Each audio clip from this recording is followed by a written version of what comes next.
Hello everyone, this is Unmasking Karmapa Video number 5. I'm Wu Hang-yee from Hong Kong, the second whistleblower who exposed Karmapa Orgyen Trinley Dorje's sexual misconduct. Today I'm going to continue to share my personal experience of being sexually abused by the 70th Karmapa Orgyen Trinley Dorje. In the last video, I have exposed the sweet secret tactics that the Karmapa used to trick and manipulate me into an apparently romantic relationship for an actual emotional abuse and an easier, further sexual abuse. After all, it is all based on his abuse of his position of authority. Now, before I move on to open up the tough tactics that he used to manipulate women, I'd like to talk about one special soft tactic that the Karmapa used. This soft tactic is the teaching of guru worship practice, which is very crucial for his sexual abuse towards me, because it was the tool that made his deception and sexual abuse easier, especially when a female victim is pious in her religious belief and very devoted to him as her guru. The Karmapa has always given a lot of teachings on the topic of faith and devotion, in particular the topics regarding the devotion and offering to a guru.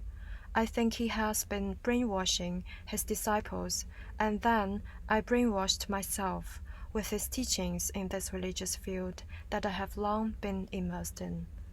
I regarded the brainwashing of the teachings of guru worship practice as one of the soft tactics that the Karmapa used to control people for his personal gain. I was deeply influenced by the guru devotion theories and also in the general principles of the guru worship practice in Vajrayana lineage.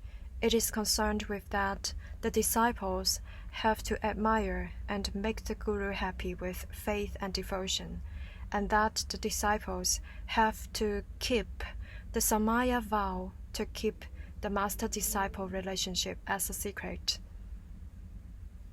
In the culture of secrecy, the Karmapa can almost do everything secretly, including cybersex. Back in 2011, during the cybersex that the Karmapa initiated in one of the Skype video calls, the Karmapa asked me to use the laptop camera to zoom in to my female organ for him to take a look at. I followed his idea just because he was my guru.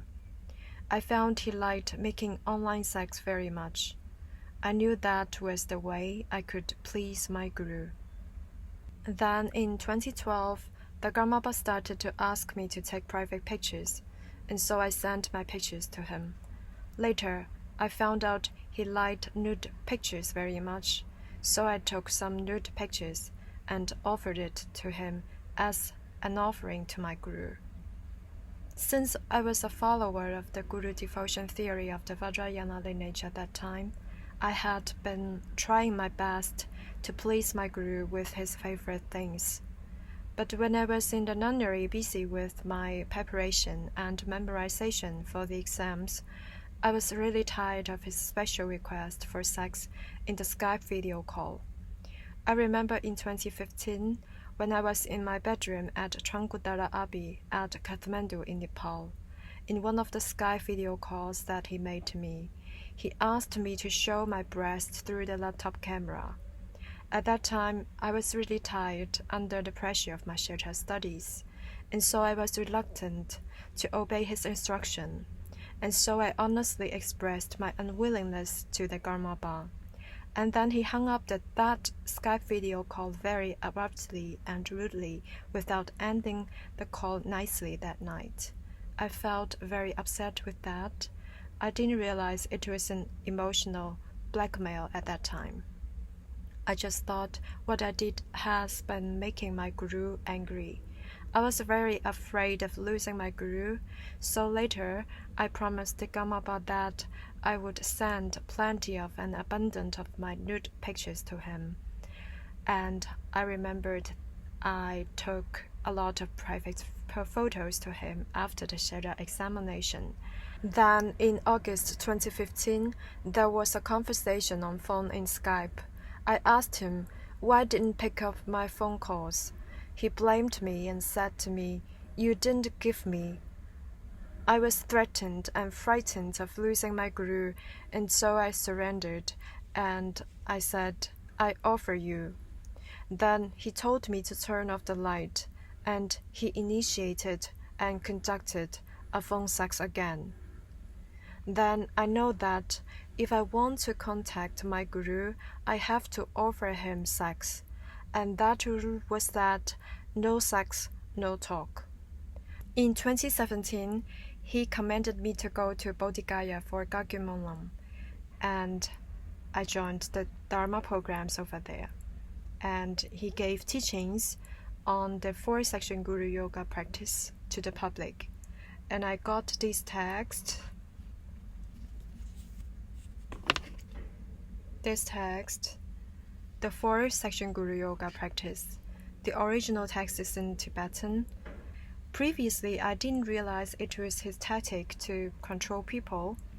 I practiced the 4-section Guru Yoga for almost a year since 2017, and I could memorize and recite the text because I read it once or twice or several times each day for almost a year.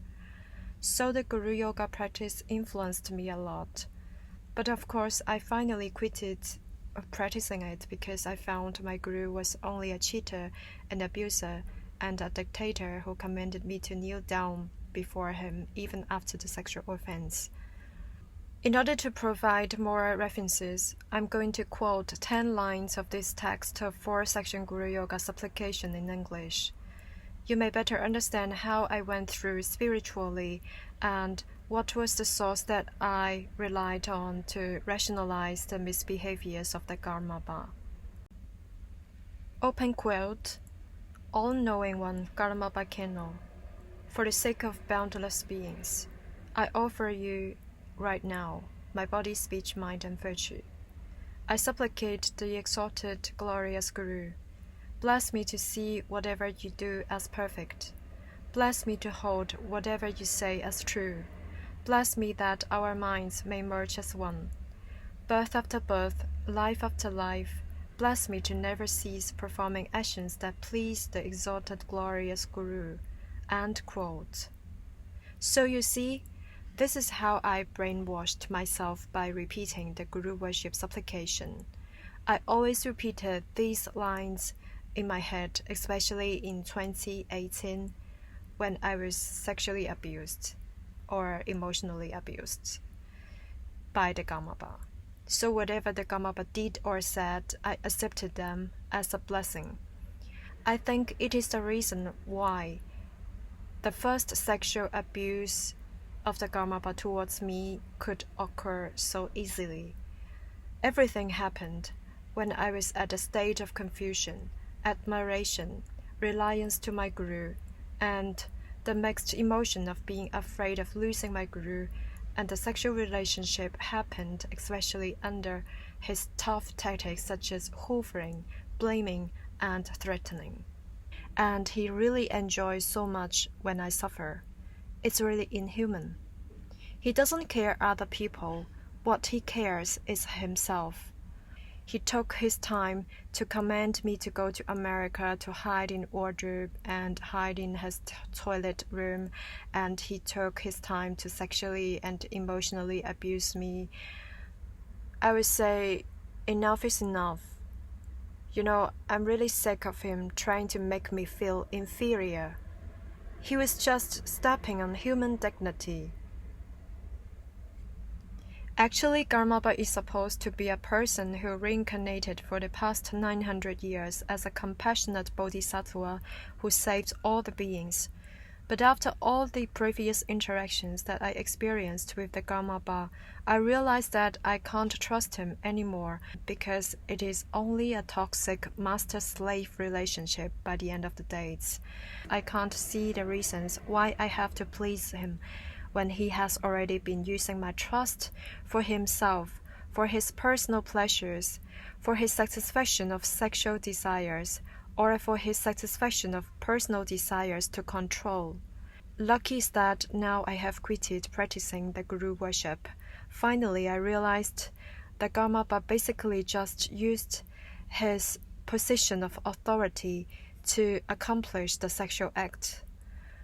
He was just taking advantages of the trust that I have long deposited in him, because he has been the leader in my religious belief, and because there was a relationship of superiority and inequality. To be honest, I really wish I could have been well informed by somebody about the true face of the Karmapa earlier in 2011. If I were fully informed at an earlier time, I would have my own plan for my life, and then I would not mess up my life by trusting him, meeting him, emulating him, being a nun, and I would not be deceived, commanded, and manipulated for that long as if I was his puppet. And also, I would not waste all those years of my life to listen to this so-called His Holiness Karmapa. Anyway, I hope this useful information can reach someone who needs to be informed. I don't care how people comment on me. What I care is the welfare of the future female victims. In the next video, I will talk about the tough tactics that the Karmapa used to control people. So stay tuned. See you next video.